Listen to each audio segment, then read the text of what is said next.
शनिवार की शाम एक कटिंग चाय के साथ मैं पराग भायाणी। सभी जीवों में सबसे अधिक मनुष्य के पास 5 इंद्रियों की इनकमिंग फैसिलिटी है और साथ ही 5 इंद्रियों पर केवल एक जीवा की आउटगोइंग भारी है। आइए इस जीवा पर आज एक अनोखी कविता सुनते हैं।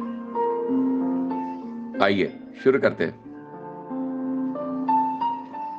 जीवा को द्वार होता, द्वार को लगी कुंडी होती, तो जिंदगी कुछ और होती। यारों दोस्तों और सगे संबंधियों के सुरताल से कुंडी खुलती, पल पल अपनेपन की आवाजाही होती। जीवा को यूजर आईडी और पासवर्ड की सिक्योरिटी होती, तो जिंदगी कुछ और होती। रिश्तों का लॉगिन होता, शब्दों की सर्वेलियंस होती, पल पल मन से मन तक मीठे बोलों की आवाजाही होती। जीवा को आदर सत्कार के खूंटे से अगर बांधी होती, तो जिंदगी कुछ और होती। मान सम्मान के इर्द गिर्द चाल चलन की परिक्रमा होती, पल पल दिल पर अपनों के गुणगान की मोहर लगी होती। जीवा के ट्रैफिक को सिग्नल की रोक टोक होती, तो जिंदगी कुछ और होती।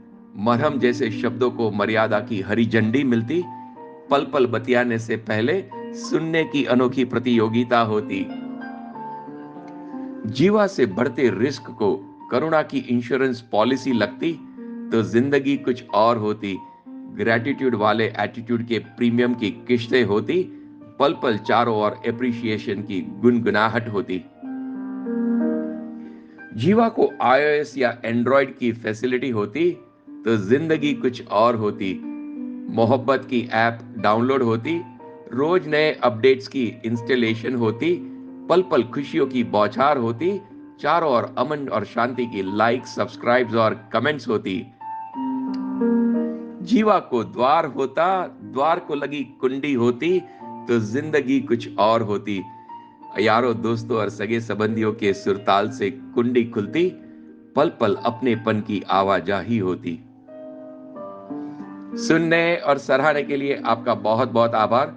फिर मिलेंगे अगले शनिवार को एक नई कविता के साथ। तब तक आप और आपके प्रियजन मस्त और तंदुरुस्त रहे, यही प्रार्थना भगवान से है। धन्यवाद।